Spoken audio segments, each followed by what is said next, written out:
Hello and welcome to another BizWise English lesson where today we're looking at language you can use to talk about success and failure. And it's, you need to celebrate your wins but also learn from mistakes. Class objectives today. Learn vocabulary and some idioms to describe success and failure. Practice talking about past events clearly, using tactful and reflective language, and gain fluency in the shared outcomes from the lessons learned today.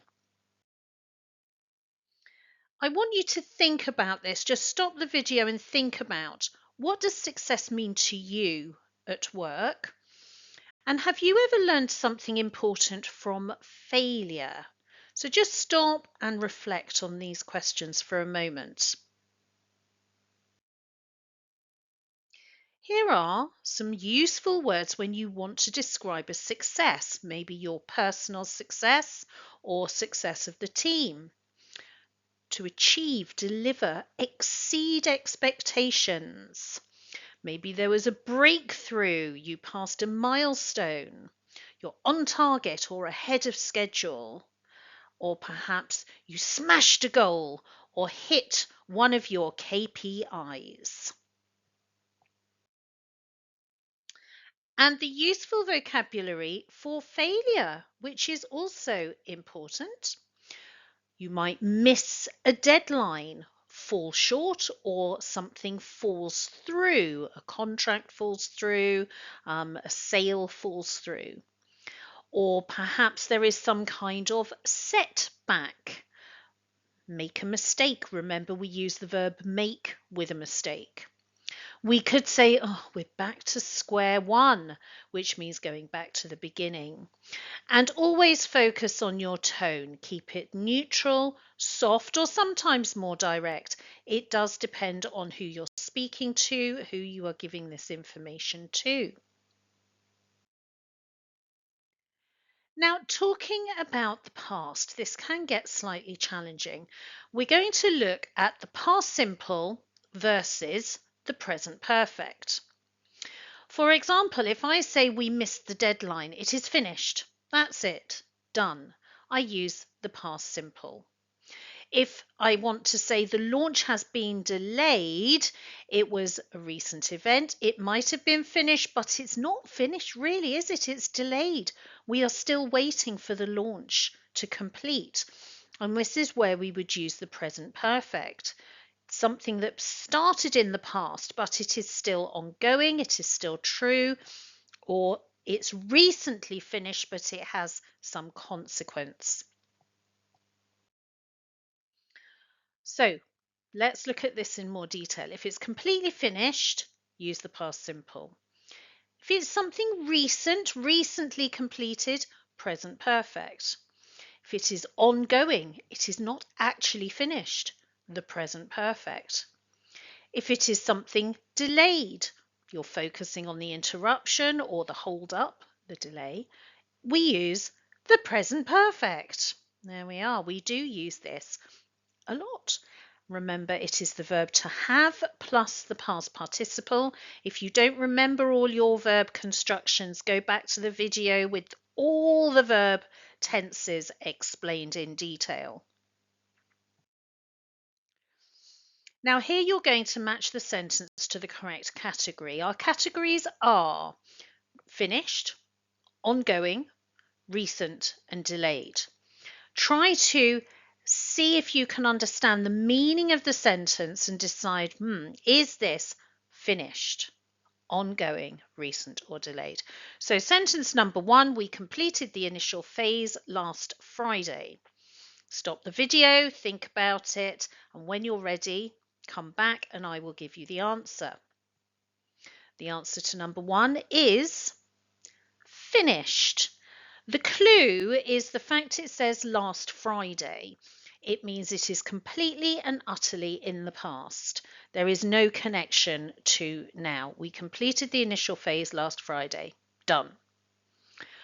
Whereas number 2, the client has just signed the new contract. it is also finished. But the key difference is about the time reference. So it's not about something that finished last Friday. If I said the client signed the contract last Friday, I would use the simple past. But I mean, the client has just signed the new contract. There's no specific time given. And it could have an effect and a consequence in the present, which is one of the key ways we use the present perfect. You need to maybe take some time to think about this. We've been working on the prototype since March. This is ongoing. We've been working. This is the present perfect continuous. It started in the past, it is still happening, but the focus now is on the continuous action. We did not stop. We worked and worked and worked since March, but it's not yet finished. The delivery has been pushed back due to customs delays. This is delayed, has been pushed back. To push back is to delay. But we give a reason due to customs delays. It is not finished. Yes, it has been delayed, but we are still waiting for our delivery. This is why we use the present perfect. And as you can see, the last two have both examples of something recent. They've launched 2 new products this year. It happened earlier in the year, but I might want to show that this is not a specific, it has a consequence in the present. They launched 2 new products this year. Those products are still launched. They haven't stopped being launched. So present perfect. But the last one, the final report was submitted yesterday. Submitted, simple past. It is in the passive version of the simple past, but it is simple past. And the key is the word yesterday. I am giving a specific time. Specific time. So the one before, you're going to be thinking, well, it says this year, that's a specific time. It is not a specific time, it's general. If I said they've launched 2 new products in August, that does not make sense. I would need to say they launched 2 new products in August, because that is a specific time. Quick look at some idioms. Actually, if I'm honest, one of them is not. Are they all idioms? Yes, these are all idioms. Need to start again, a total success to everyone's benefit, make a mistake before you get it right, everything is wrong, not a success. These are the descriptions, the definitions. On the right, you've got the idioms. Which ones go together?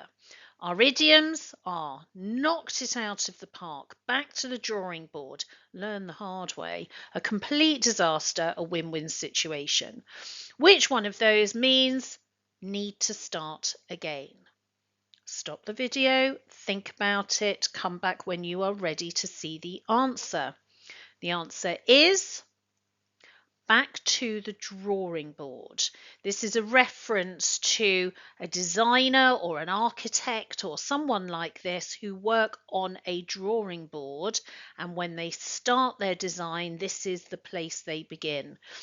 So to start again, to go back to the beginning, is back to the drawing board. A total success. We can say we knocked it out of the park. It's not particularly formal, but you will hear it.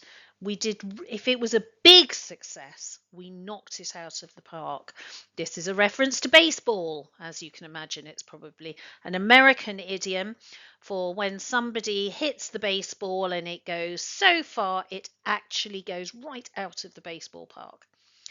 Next, to everyone's benefit.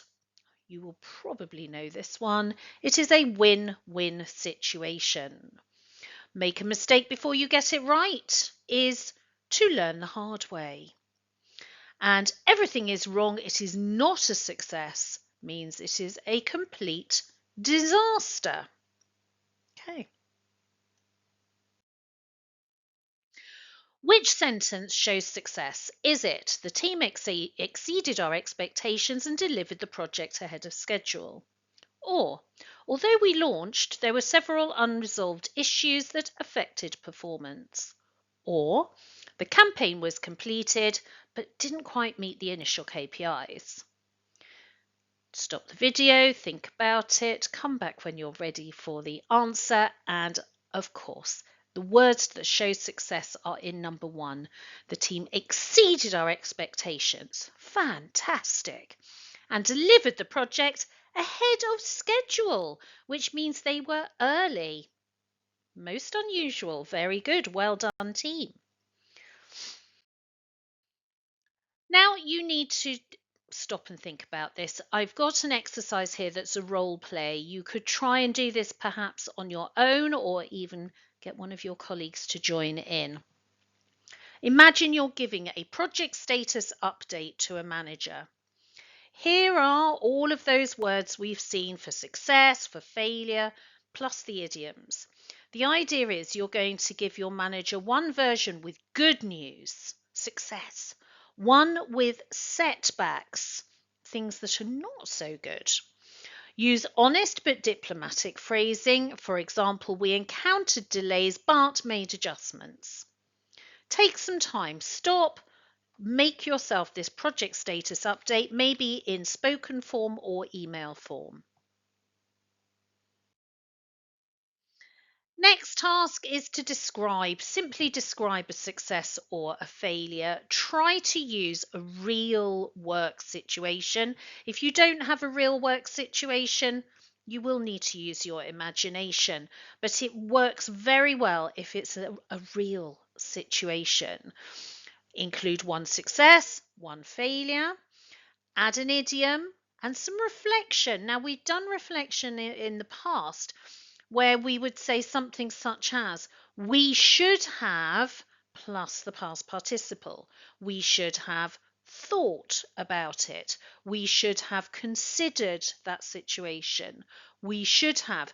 So, we should have is a reflection. It means we didn't do it, but we should have. It would have been a good idea.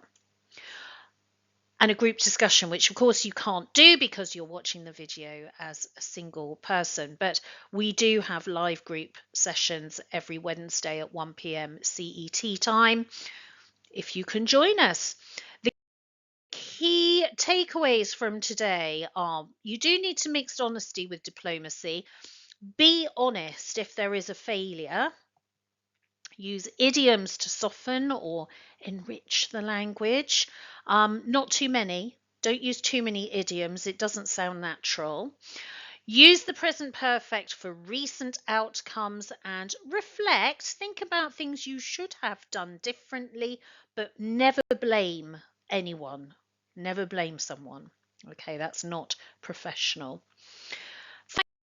Thank you for watching this BizWise professional English lesson. For more BizWise English, all of the contact details are in the description. I hope to see you again soon. Thank you so much for watching.